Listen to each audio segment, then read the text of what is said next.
In today's video, I'll show you how to install a 100% save file in Spider-Man Started Dimensions. Check my video description for the save file download link.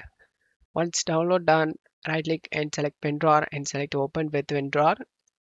Navigate to Documents, Activation folder, Spider-Man, Save, and this is your save game progress. Before dropping this 100% save, back up your game progress. Create a new folder and name it as backup. Drag and drop your game progress inside. Drag and drop the 100% save inside this location and launch the game. Once you are in game, you can able to see 100% save file loads this. So I continue.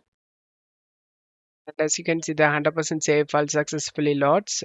I hope this video helped you. If the video helped you, don't forget to leave a like and subscribe. Thank you.